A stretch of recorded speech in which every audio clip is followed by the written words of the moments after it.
Gathering Blue by Lois Lowry, Chapter 14. The sun was shining in the morning, but Kira woke groggily after a fitful sleep.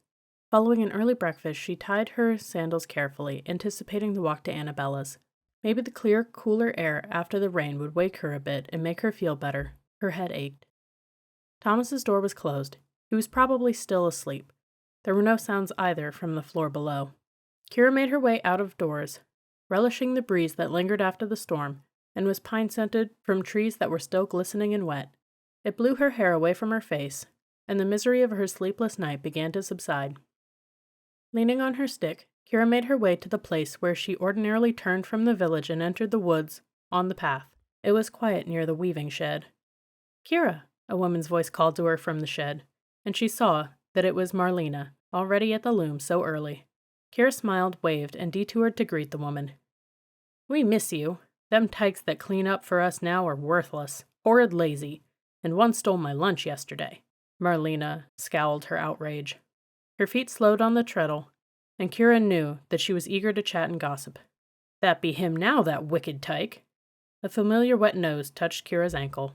She reached down to scratch Branch and saw Matt grinning at her from behind the corner of the weaving shed. "You there," Marlena called angrily, and he drew back to hide. "Marlena," Kira asked, remembering that the weaving woman lived in the fen, "did you ever know a girl tyke named Jo?" "Jo?" The woman was still peering toward the shed corner, hoping to catch a glimpse of Matt and scold him. "You there," she called again, but Matt was too sly and too clever to respond. "Yes, she used to sing." "Ah, the singing tyke. Yes, I knowed her. Not her name, though, but her singing. We all knowed that. Like a bird it was." "What happened to her?" Marlena shrugged. Her feet began to move slowly again on the treadle. "She be tooken off. They give her off to somebody, I guess. She be orphaned, I heerd." She leaned forward and whispered loudly. "Some say her received the songs by magic. Nobody teached her. The songs, they just come." Her feet paused. She gestured to Kira to come closer. Furtively, Marlena confided, "I heard that them songs was full of knowledges. She be only a small tyke, you know. But when she singed, she had knowledges of things that wasn't even happened yet. I never heard it myself, only heard tell of it." Marlena laughed, and her feet took up the rapid pace on the treadle that caused the rhythmic motion of the loom. Kira nodded goodbye to her and started toward the path. Matt met her there, appearing from behind a tree where he had been hiding. Kira glanced back, but Marlena was busy at her loom and had forgotten them both. "Are you coming with me this morning?" she asked Matt. "I thought you found it boring at the dyer's hut." "You mustn't go today," Matt said solemnly. Then he glanced at his doggie and began to laugh. "Looky, old Branch, him trying to catch him a lizzie." Kira looked and laughed too. Branch had chased a small lizard to the base of a tree and was watching, frustrated, as it slithered up the trunk beyond his reach. He stood on his hind legs, and his front ones churned in the air. The lizard looked back, and a moist stiletto tongue darted in and out. She watched for a moment, chuckling, and then turned again to Matt. "What do you mean I mustn't go? I missed yesterday because of the rain. She's expecting me." Matt looked solemn. "She not be expecting nobody. She be gone to the field right when the sun be coming up. Draggers tooken her. I seen it." "To the field? What are you talking about, Matt? She couldn't possibly walk to the field from her cot. It's too far. She's too old, and she wouldn't want to anyway." Matt rolled his eyes. "I didn't say she be wanting to. I said they tooken her. She be dead." "Dead? Annabella? How can that be?" Kira was stunned. She had seen the old woman 2 days before. They had sipped tea together. Matt took her question seriously. "It be like this," he replied. He flung himself to the ground, lay on his back with both arms outstretched, opened his eyes wide, and stared blankly upward. Branch, curious, nosed at his neck, but Matt held the pose. Kira stared in dismay at his grotesque but accurate imitation of death. "Don't, Matt," she said at last. "Get up. Don't do that." Matt sat up and took the dog into his lap. He tilted his head and looked at Kira curiously. "Probably they be giving you her stuff," he announced. "You're certain it was Annabella?" Matt nodded. "I seen her face when they took in her to the field." Briefly he made the death face again, with its blank eyes. Kira bit her lip. She turned away from the path. Matt was correct. She could not go into the woods now, but she did not know where to go. She could wake Thomas, she supposed, but for what? Thomas had never met the old dyer. Finally she turned and looked back at the large council edifice where she lived. The door through which she came and went was in the side wing. The large door in front was the one she had entered on the day of her trial so many weeks before. The Council of Guardians would probably not be meeting today in the big chamber where her trial had been, but Jameson must be someplace inside. She decided that she would look for him. He would know what had happened. He would tell her what to do. "No, Matt," she said when the tyke began to follow her. His face fell. He had sensed an adventure. "Go wake Thomas," Kira told him. "Tell him what happened. Tell him that Annabella has died, and that I have gone to find Jameson." "Jameson? Who's he?" Kira was startled at Matt's ignorance. Jameson had become so much a part of her life that she had forgotten the tyke wouldn't know his name.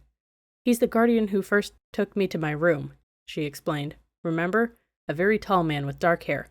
You were with us that day." "He always wears one of Thomas's carvings," she added. "Quite a nice one with an outline of a tree." Matt nodded at that. "I seen him," he said eagerly. "Where?" Kira looked around.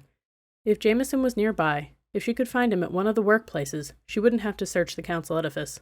"He'd be there watching, walking beside when the draggers took in the old dyer to the field," Matt said. So Jameson already knew. The quarters were, as always, quiet and dim. At first Kira felt secretive and stealthy, as if she should make her footsteps as silent as possible, difficult with her stick and her dragging leg. Then she reminded herself that she was not hiding, not in danger. She was simply looking for the man who had been her mentor since her mother's death.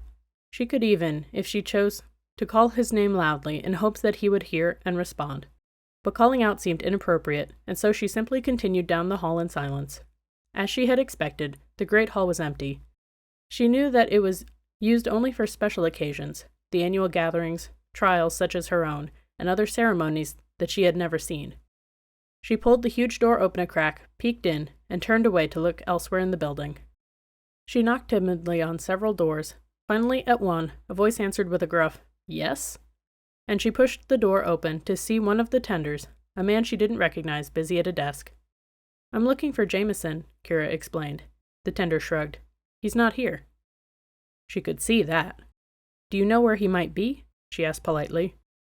"In the wing, probably." The tender looked down again at his work. He seemed to be sorting papers.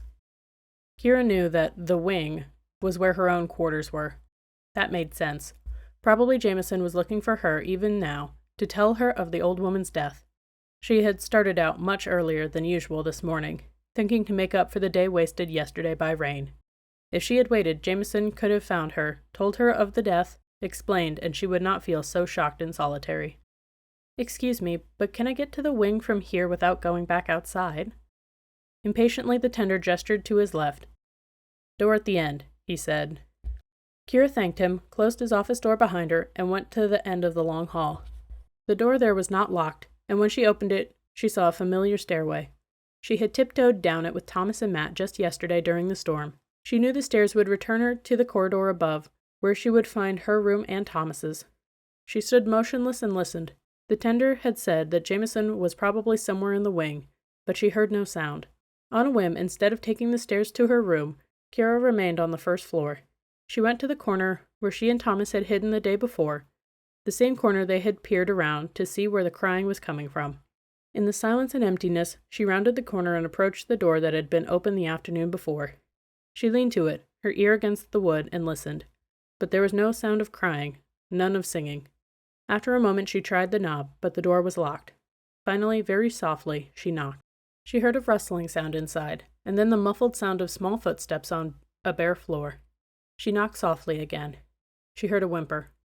Kira knelt by the door. It was difficult with her crippled leg, but she lowered herself until her mouth was beside the large keyhole. Then she called softly. "Joe?" "I'm being good," a frightened, desperate little voice replied. "I'm practicing." "I know you are," Kira said through the keyhole. She could hear small shuddering sobs. "I'm your friend, Joe. My name is Kira." "Please, I want me mum," the tyke pleaded. She sounded very young. For some reason, Kira thought of the enclosure that had been built on the site of her old cot. Now tykes were penned there, enclosed by thorn bushes.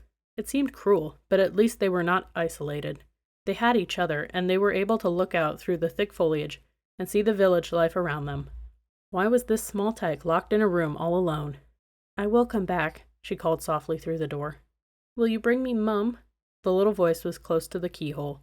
Kira could almost feel the breath. Matt had told her that the Tykes' parents were both dead. "I will come back," Kira said again. "Joe, listen to me." The Tykes sniffled. In the distance, on the floor above, Kira heard a door open. "I must go," Kira whispered firmly through the hole. "But listen, Joe. I will help you, I promise. Hush now. Don't tell anyone I was here." She rose quickly. Clutching her stick, she made her way back to the staircase. When she reached the second floor and rounded the corner, she saw Jameson standing in the open doorway to her room. He came forward, greeted her with sympathy, and told her the news of Annabella's death. Suddenly wary, Kira said nothing of the child below.